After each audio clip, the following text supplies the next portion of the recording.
KP में हुकूमत साजी का मामला जमात इस्लामी और तहरीक इंसाफ में दूरियां पैदा हो गईं। तर्जुमान जमात इस्लामी के मुताबिक जमात इस्लामी ने तय किया था कौमी सतह पर तहरीक इंसाफ से इश्तराक अमल कौमी मफाद में होगा, लेकिन तहरीक इंसाफ ने मौक़िफ़ तब्दील किया। वो केपी में जिससे चाहें अपने मामला तय कर लें। उधर जमात इस्लामी का इलेक्शन में धांधली के खिलाफ जुमे के रोज़ एहतजाज का ऐलान।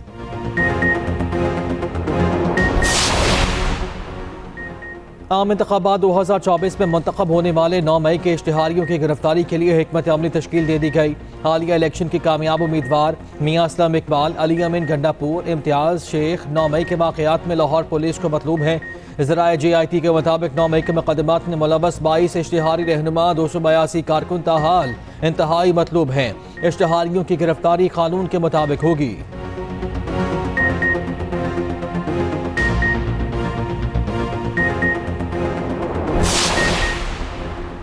हुकूमत साजी के बाद ज़िमनी इंतखाब का बहास। लाहौर में 5 हल्कों में ज़िमनी इंतखाब का मैदान लगेगा। मरियम नवाज NA 119 की नशिस्त छोड़ेंगी, जिस पर ज़िमनी इंतखाब होगा। शहबाज शरीफ PP 158 और PP 164 की नशिस्त छोड़ेंगे। हमजा शहबाज की जानिब से सूबाई नशिस्त PP 147 छोड़ने का इम्कान। यहाँ भी दोबारा मैदान लगेगा। अब्दुल अलीम खान PP 149 की नशिस्त छोड़ेंगे।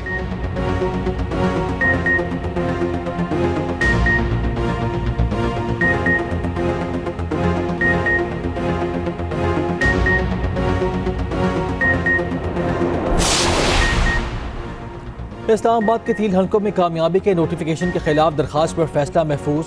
Chief justice Islamabad high court Aamir Farooq ने रिमार्क्स दिए। इलेक्शन कमीशन को तो पता था कि उनके पास एक दरखास्त पड़ी है, क्या ये मुनासिब नहीं था पहले कमीशन उस दरखास्त पर फैसला कर लेता। अभी ट्रिब्यूनल नहीं बने, इसलिए अदालत को ये केस सुनने का इख्तियार है।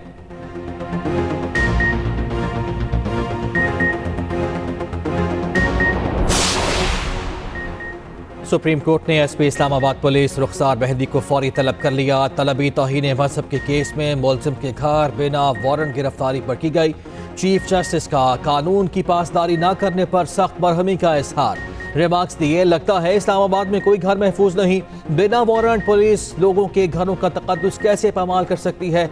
जस्टिस मोहम्मद अली मजहर ने कहा, कानून कह रहा है तौहीन मज़हब केस की तहकीकात SP करेगा। कानून के होते हुए मातहत कैसे तहकीकात कर सकता है। अदालत ने SP इस्लामाबाद के आने तक समात में वक्फा कर दिया। सुप्रीम कोर्ट में गिलगित बल्तिस्तान की आला अदलिया में जजेस की तैनाती केस के समात। दौरान समात मकबूजा कश्मीर पर भारत के गैर कानूनी कब्जे का तस्करा। चीफ जस्टिस काजी फैज ईसा ने रिमार्क्स दिए, भारत ने तो कश्मीर को हड़प कर लिया, क्या वफाकी हुकूमत बन गई है, वजीर आजम कौन है। अदालत ने फरीकैन को तहरीरी मारूजा जमा कराने की हिदायत कर दी।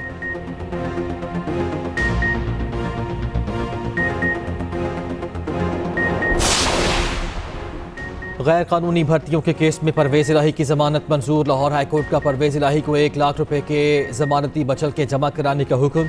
एंटी करप्शन अदालत में लाहौर के मास्टर प्लान में मबैना बादुरवानी केस के समात। अदालत ने कैसरा इलाही की 1 रोज़ा हाजिरी माफी की दरख्वास्त मंजूर कर ली। कैसरा इलाही, रासिख इलाही और दीगर की जमानत की दरख्वास्तों पर समात 6 मार्च तक मुलतवी। अदालत ने मुल्जिमान को शामिल तफ्तीश होने का हुक्म दे दिया।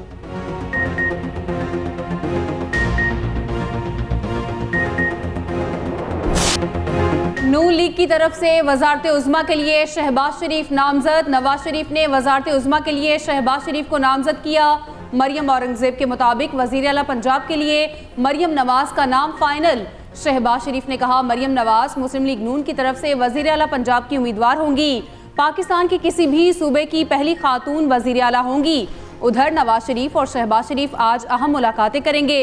मुमकिना इत्तेहादी हुकूमत से मुतालिक फैसले पर JUI की बैठक लगेगी। मौलाना फजलुर रहमान पार्टी रहनुमाओं से मुशावरत करेंगे।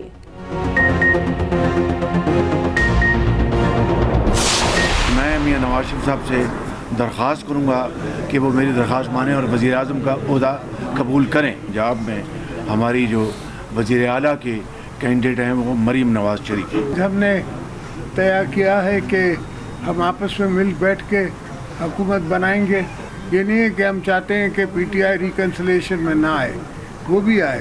हर पॉलिटिकल फोर्स रिकन्सिलिएशन में आए, हमसे बात करे, इकनॉमिक एजेंडा हमारा कॉमन हो, डिफेंस एजेंडा हमारा कॉमन हो, हर चीज़ कॉमनैलिटीज़ लेके हम चलें। इत्तेहादियों का वजारत उज़्मा के लिए मुस्लिम लीग नून पर भरपूर एतमाद का इजहार। चौधरी शुजात के घर सियासी बैठक में नून लीग के हक में मुतफ़िक का फैसला। दूसरे रहनुमाओं के साथ प्रेस कॉन्फ्रेंस में बोले, मईशत को अपने पाँव पर खड़ा करना है, इख्तलाफात ख़त्म करके कौम को आगे लेकर जाना है। एक बार फिर सबको मिसाक़ी मईशत की दावत देता हूँ। आसिफ जरदारी बोले, मिलकर हुकूमत बनाएंगे, मुल्क को मुश्किलात से निकालेंगे, मुसालिहत चाहते हैं, PTI भी हमारा साथ दे। चौधरी शुजात हुसैन ने कहा कि पहली तरजीह मईशत की बहाली होना चाहिए। खालिद मकबूल सिद्दीकी बोले, सब मिलकर जमहूरियत को मजबूत करेंगे। अलीम खान ने कहा, ऐसे फैसले करना होंगे जो मुल्क और आवाम के मफाद में हों। पीपल्स पार्टी का शिकार के बजाय शेर की बादशाही के लिए हिमायत का ऐलान। बिलावल भुट्टो का वजारत उज़्मा के लिए नून लीग के उम्मीदवार को वोट देने का ऐलान। हिमायत के बदले विफाकी काबीना में कोई वजारत नहीं ली जाएगी। आसिफ जरदारी को सदर मुमलिकत बनाने की ख्वाहिश। सदर, चेयरमैन सेनेट और स्पीकरशिप के लिए पीपल्स पार्टी अपना उम्मीदवार खड़ा करेगी। CEC इजलास के बाद न्यूज़ कॉन्फ्रेंस में कहा, मुझे वज़ीर आज़म बनने का मैंडेट नहीं दिया गया। बानी PTI जाने, शरीफ बरादरान जाने, वो हुकूमत बनाए, मैं नहीं बनाता। ये मफाहमत नहीं, पाकिस्तान की मोहब्बत है। इसमें मेरा नुकसान ज़रूर होगा। जो कुछ इस इलेक्शन में पीपल्स पार्टी के साथ हुआ उसका फैसला करना पड़ेगा।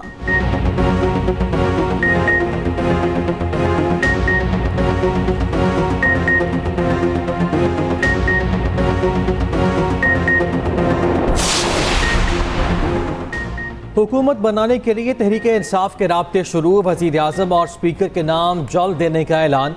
बानी PTI ने आमे डोगर को कौमी असम्बली में चीफ व्हिप नामजद कर दिया। बैरिस्टर गोहर कहते हैं, आवाम के वोट की गिनती करें, जो नताइज हैं तस्लीम करेंगे।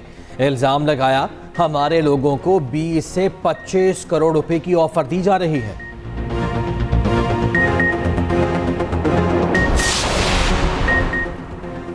DC इस्लामाबाद और SSP ऑपरेशंस के खिलाफ तौहीन अदालत केस। जस्टिस बाबर सत्तार ने वकील शाह खावर को कहा, DC साहब जाकर वैलेंटाइन डे मनाएं, आप भी मनाएं।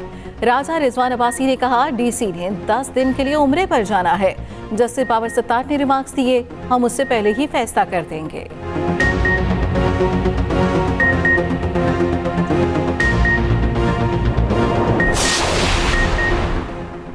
कराची से कामयाब उम्मीदवारों का गजट नोटिफिकेशन जारी। इलेक्शन कमीशन ने NA के 21 हल्कों का नोटिफिकेशन जारी किया।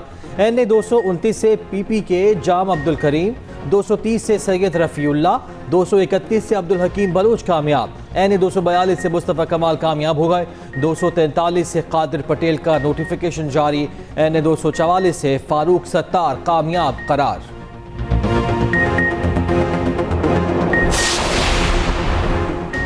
हुकूमत साजी का मरहला कैसे होगा? 4 मार्च को नए वज़ीर आज़म का चुनाव होगा। कौमी असम्बली का इजलास 29 फरवरी को तलब किए जाने का इम्कान। कानून के मुताबिक 21 दिन के अंदर कौमी असम्बली का इजलास बुलाया जाएगा।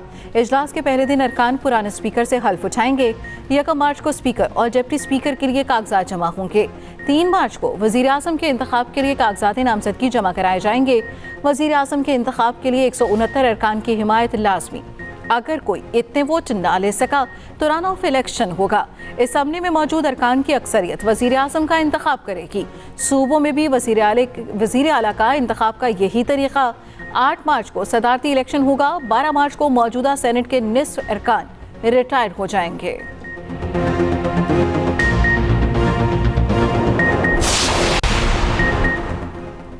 KP में PTI की हुकूमत साजी। 1 साल बाद खैबर पख्तूनख्वा असम्बली खुल गई। मुतवक्के इजलास के बायस सफाई का अमल जारी।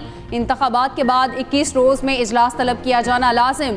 गवर्नर चंद रोज़ में इजलास तलब करने का एलामिया जारी करेगा। असम्बली का आखिरी इजलास 17 जनवरी 2023 को हुआ।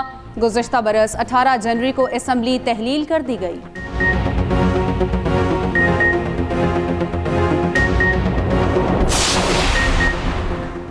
इलेक्शन में कौम परस्त जमातों को खास कामयाबी नहीं मिली। निगरान वजीर बलोचिस्तान जान अचकज़ई कहते हैं, जिनको तहफ़्फ़ुज़ात हैं वो अदालत जाएं। रास्ते बंद होने से आवाम को मुश्किलात हैं। वक्त आ गया कि सियासी जमातें हालात की संगीनी को समझें।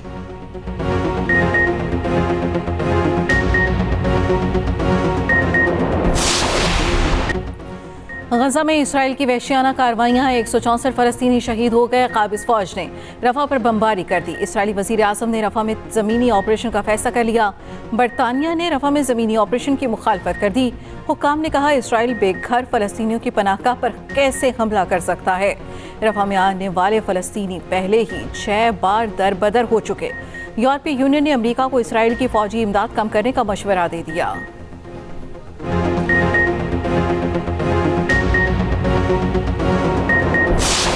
गजा में फलस्तीनियों का कत्लेआम, जनूबी अफ्रीका ने फिर जुर्रत का मुजाहरा कर डाला। रफा पर मुतवक्के ज़मीनी हमले के खिलाफ आलमी अदालत इंसाफ में हंगामी दरख्वास्त दायर कर दी। दरख्वास्त में मौक़िफ़ अपनाया। रफा में इसराइली अस्करी ऑपरेशन की वजह से हलाकतें हो रही हैं। ज़मीनी हमले की सूरत में बहुत वसी पैमाने पर तबाही फैलेगी।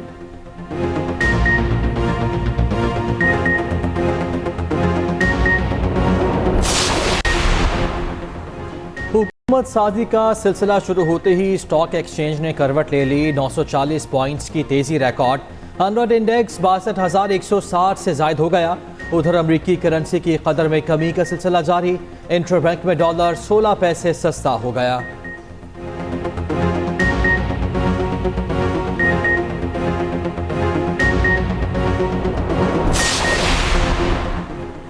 कराची की नौजवान टेनिस खातून प्लेयर ज़ैनब अली इंतकाल कर गईं। 17 साल ज़ैनब टूर्नामेंट में शिरकत के लिए इस्लामाबाद में मौजूद थीं।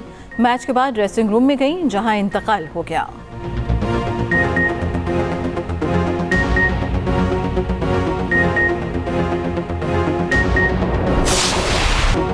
बलोचिस्तान के मवासलाती निज़ाम की बेहतरी के लिए हुकूमती इकदाम जारी। मवासलात की बेहतरी पर 1545 अरब रुपए खर्च हो चुके। 75% रकम वफाकी हुकूमत ने बलोचिस्तान को फराहम की। रोड इंफ्रास्ट्रक्चर बलोचिस्तान के लोगों की खुशहाली के लिए तामीर किए गए।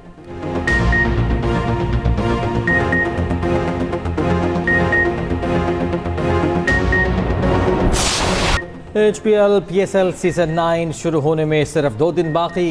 टीमों ने भरपूर मशकों का आगाज कर दिया। कोयटा ग्लैडिएटर्स ने सरफराज अहमद की जगह रायल रूसो को क़यादत सौंप दी। सिक्योरिटी समेत तमाम इंतजामात को हतमी शक्ल दे दी गई। PSL का तराना भी रिलीज के लिए तैयार हो चुका।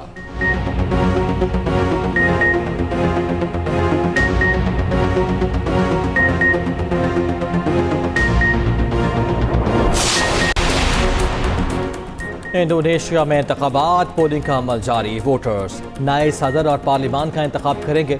इंतखाबात 1 दिन में मुकम्मल होंगे। वोट 6 घंटे तक कास्ट किए जाएंगे।